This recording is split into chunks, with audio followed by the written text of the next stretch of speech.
आपका news bulletin में। आपके साथ मैं हूं श्वेता तिवारी। रुक करेंगे बुलेटिन में बारा का, जहां मांगरोल बारा सड़क को 323.57 करोड़ रुपए की मंजूरी मिली है। साथ ही बात होगी भदोही की, जहां अवैध अतिक्रमण हटाने गई राजस्व टीम पर पथराव हो गया। ऐसी तमाम खबरों पर विस्तार से होगी चर्चा।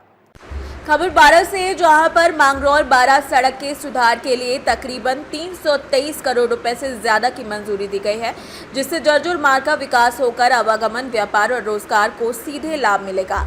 अजमेर के कायड़ विश्राम स्थली में प्रधानमंत्री नरेंद्र मोदी की विशाल आम सभा में 12 से हजारों कार्यकर्ता और आमजन शामिल हुए, जिनका नेतृत्व भाजपा जिलाध्यक्ष नरेश सिंह सिकरवार ने किया। मौके पर विधायक राधेश्याम बैरवा, ललित मीणा, प्रताप सिंह सिंघवी, भाजपा जिला उपाध्यक्ष मुकेश केरवालिया और भाजपा जिला प्रवक्ता योगेश राजौरा भी मौजूद रहे। 12 से सी न्यूज संवाददाता पंकज राठौर की रिपोर्ट। खबर भदोही से, जहां जिले में अवैध अतिक्रमण के मामले पर प्रशासन कई बार कार्रवाई करता है, लेकिन मनभर लोग स्थानीय राजस्व कर्मियों की उदासीनता का फायदा उठाकर कब्जा कर लेते हैं, जिससे विवाद अक्सर न्यायालय तक जाता है। ऐसा ही मामला हराई तहसील के बनमालीपुर गांव से सामने आया, जहां अराजी संख्या 93 का मामला 2006 से चल रहा था। न्यायालय में वादी आदिनाथ मिश्रा के पक्ष में फैसला सुनाते हुए जमीन अवैध कब्जा मुक्त कराने का आदेश दिया। आदेश के अनुपालन में राजस्व टीम और भारी पुलिस बल मौके पर पहुंचे तो अवैध निर्माण करने वाले विरोध और हंगामा करने लगे। ईंट पत्थर फेंकने से जेसीबी का शीशा भी टूट गया और गांव में तनाव बढ़ गया। स्थिति की जानकारी मिलने पर औराई एसडीएम डॉक्टर श्याम मणि त्रिपाठी और सीओ राजीव सिंह मौके पर पहुंचे, समझाइश देकर माहौल को शांत करा। राजस्व और पुलिस टीम की सक्रियता और अधिकारियों की सख्ती से विवाद शांत हो गया। भदोही से सी न्यूज संवाददाता प्रदीप दुबे की रिपोर्ट। बुल्ढाना से खबर है, जहां देवगांव राजा के जालना रोड स्थित क्रांति ज्योति सावित्री ज्योतिराव फूले नगर परिषद प्राथमिक शाला में पहली से चौथी कक्षा के नन्हे विद्यार्थियों को गंभीर समस्याओं का सामना करना पड़ रहा है। 1891 में स्थापित इस ऐतिहासिक विद्यालय की इमारत जर्जर होने के बाद बच्चे अस्थायी टीन शेड में पढ़ाई कर रहे हैं, जबकि नई इमारत का निर्माण पिछले 5-6 वर्षों से अधूरा पड़ा हुआ है। हाल ही के दिनों में बिजली गुल होने, पानी की आपूर्ति ठप और पंखों के बंद होने से बच्चों के घुटन और गर्मी का सामना बच्चों को करना पड़ रहा है। अभिभावकों और मुख्याध्यापक द्वारा शिकायतों के बावजूद नगर परिषद और शिक्षा विभाग की ओर से कोई ठोस कार्रवाई नहीं हुई है। लोग प्रशासन से तत्काल हस्तक्षेप, बिजली पानी की व्यवस्था बहाल करने और स्कूल इमारत का निर्माण शीघ्र पूर्ण करने की मांग कर रहे हैं, ताकि बच्चों को सुरक्षित और सुविधा युक्त वातावरण मिल पाए। बुल्ढाना से सी न्यूज संवाददाता राजेश पंडित की रिपोर्ट। धमदा से खबर है, जो पुलिस ने अवैध शराब के खिलाफ अभियान तेज कर दिया है। इसी कड़ी में धमदा पुलिस ने कार्यवाही करते हुए छुया नवागांव निवासी सुनील ठाकुर को 22 पवा देशी शराब के साथ गिरफ्तार किया है। पुलिस ने आरोपी के कब्जे से शराब जब्त कर उसके खिलाफ आबकारी एक्ट के तहत मामला दर्ज किया है। बता दें कि होली को देखते हुए क्षेत्र में अवैध शराब की बिक्री और तस्करी पर रोक लगाने के लिए विशेष अभियान चलाया जा रहा है। धमदा क्षेत्र में पिछले कुछ दिनों से लगातार कार्यवाही की जा रही है, जिससे अवैध कारोबारियों में हड़कंप मचा हुआ है। पुलिस की इस मुहिम को आम नागरिकों का भी समर्थन मिल रहा है, क्योंकि त्योहार के दौरान शांति और सुरक्षा सभी की जिम्मेदारी है। धमदा से सी न्यूज संवाददाता हेमंत तुमरे की रिपोर्ट। इटावा से खबर है, जो वरिष्ठ पुलिस अधीक्षक ब्रजेश कुमार श्रीवास्तव के निर्देशन में साइबर सेल ने ऑनलाइन ठगी का मामला सुलझाते हुए पुष्कर तिवारी के 90,556 रुपए वापस करा दिए। बसेहर थाना क्षेत्र के आह्लादपुर अभिनयपुर पाठकपुर निवासी पुष्कर को 19 फरवरी को व्हाट्सएप पर शादी निमंत्रण के नाम से एपीके फाइल भेजी गई थी, जिसे डाउनलोड करने पर उनका मोबाइल हैक हो गया और यूपीआई से 98,000 रुपए कट गए। शिकायत मिलने पर साइबर सेल ने बैंक और पेमेंट गेटवे अधिकारियों के साथ समन्वय पर तकनीकी साक्ष्य जुटाए और रकम होल्ड कराकर 28 फरवरी को वापस कराई। इस कार्यवाही में उप निरीक्षक लोकेश कुमार सिंह, मुख्य आरक्षी विजय कुमार, मनीष कुमार, आरक्षी पंकज और ब्रजेश गोला शामिल हैं। पुलिस ने आमजन को व्हाट्सएप पर अनजान लिंक या फाइल डाउनलोड न करने की चेतावनी दी है। मेरा नाम पुष्कर तिवारी है, इटावा का रहने वाला हूँ। मेरे पास दिनांक 19/2/2026 को अज्ञात व्यक्ति द्वारा शादी निमंत्रण का APK फाइल भेजी गई थी, जिसमें मैंने डाउनलोड कर लिया। उसके बाद मेरे खाते से 98,000 रुपये कट गए, जिसकी शिकायत मैंने NCRP पोर्टल पर दर्ज कराई। साइबर सेल इटावा की मदद से आज दिनांक 28/2/2026 को मेरे खाते में 90,556 रुपये वापस आ गए हैं, जिससे हम साइबर सेल को धन्यवाद देते हैं। इटावा से सी न्यूज़ संवाददाता देवेंद्र सिंह की रिपोर्ट।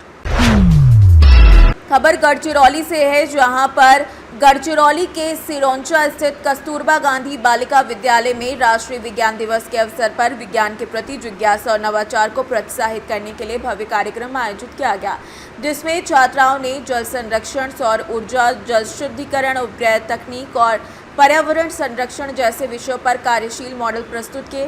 कार्यक्रम का शुभारंभ नोबेल विजेता डॉक्टर CV रमन की प्रतिमा पर माल्यार्पण और दीप प्रज्वलन के साथ हुआ, जबकि प्रधानाध्यापिका कुमारी MN सार्खे ने अध्यक्षता की। विज्ञान शिक्षिका SM रॉय ने रमन प्रभाव और विज्ञान के दैनिक जीवन में उपयोग पर प्रकाश डाला। छात्राओं की सांस्कृतिक प्रस्तुतियों और स्टेम लैब समिति के उपयोग से और सहयोग से कार्यक्रम ज्ञानवर्धक और प्रेरणादायक बना और समापन राष्ट्रगीत वंदे मातरम और सामूहिक गायन के साथ हुआ।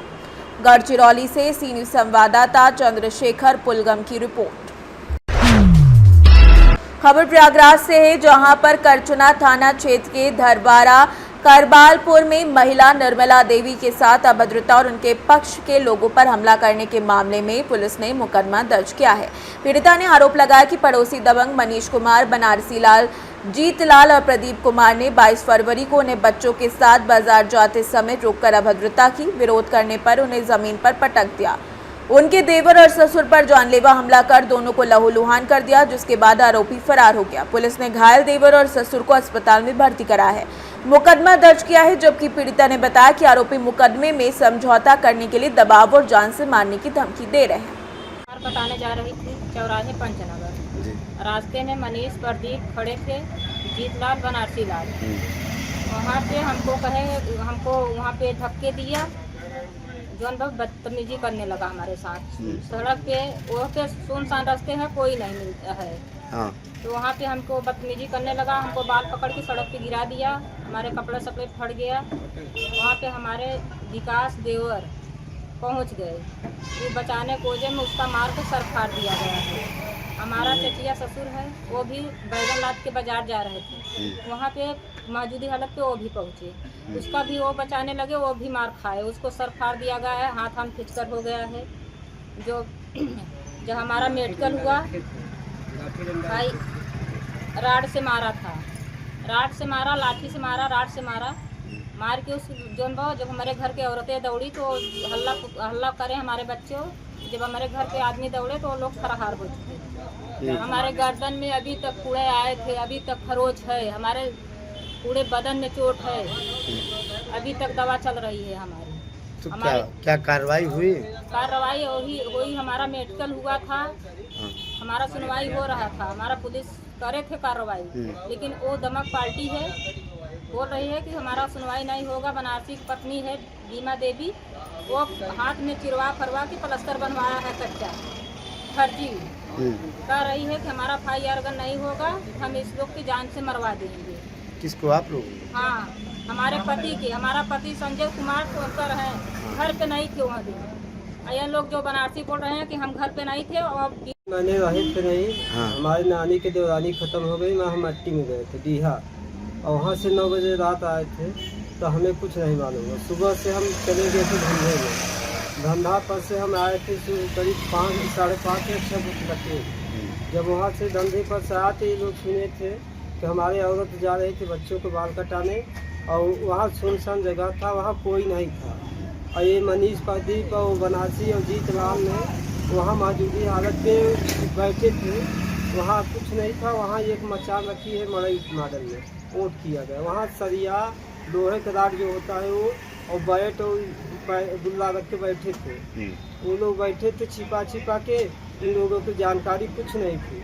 और औरत से हमारे जब बदतमीजी करने लगे, तो औरत को जब बदतमीजी करने के लिए बच्चा ने हमारे जो गींग मारा, जब बच्चे गींग मार दिया तो औरत ने हमारे उस समय पे कि तुरंत उसको पकड़ के जीगा पटक दिए, जब पटक दिए उसका जिगर पकड़कर, तो औरत हमारी गिंगियाने लगी। जब गिंगियाने लगी तब से हमारे चाचा बैगन बेचने के लिए लेके जा रहे थे साइकिल पर लदी लदान। और उस समय पे बनारसी वो जो है और मनीष प्रदीप एक लोग इसके जिगर में पटक के मार रहे थे, इसी के मार रहे थे। और बनारसी प्रदीप मनीष जो है ये राड उठाया और चाचा को हमारे सर में मार दिया। और तब से हमारे भाई पहुंच गए हमारे मौसी को रोड पे छोड़ के वापस आ रहा था। उनको छोड़ के जब वापस आ रहा था तो वहाँ से मौसी को हमारे छोड़ के जैसे रोड से। प्रयागराज से सीनियर संवाददाता मंगला प्रसाद पटेल की रिपोर्ट।